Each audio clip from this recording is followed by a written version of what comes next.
So you and Michael touched on it in his introduction. You really threw a hand grenade into the advertising industry back in January with your speech in Florida. Do you think now, a few months on, that the industry has taken its cue, that they have started to learn?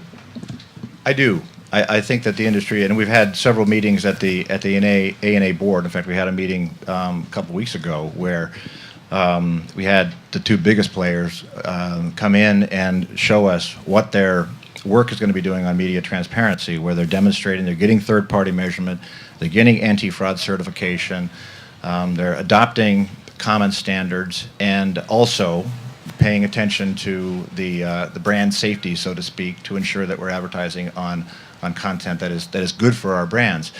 They've taken it seriously. It's taken longer than we want. Certainly, the grenade went out there because of waiting for a lot of time and being very patient, and then frankly losing patience and saying it was time that we needed to move forward.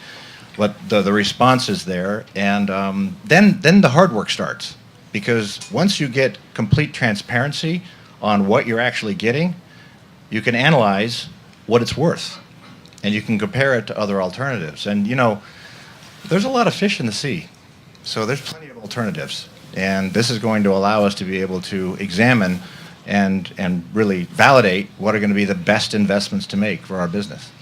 In terms of the amount of money that filters through to you as the advertiser in terms of return, have you done any recent studies which sort of tell you that you know money is not getting as lost as it was prior to your speech as it goes through the system, i.e. it's not getting siphoned off by too many ad tech companies we don't know anything about? Well, we've made some changes, and you've seen that we've made some changes in our programmatic solution because we want to ensure that we get the absolute best outcome there.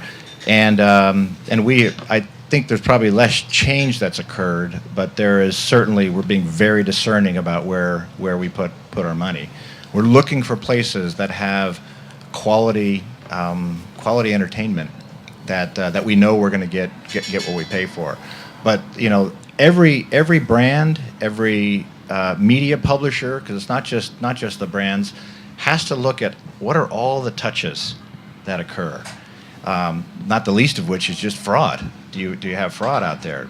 Part of that is you know, make sure that when you're buying media, you're not buying media at such low prices that you would think, what person is actually watching that stuff? Usually, if it's that low a price, it's probably a bot watching it, which doesn't do much. They don't buy much toothpaste, actually.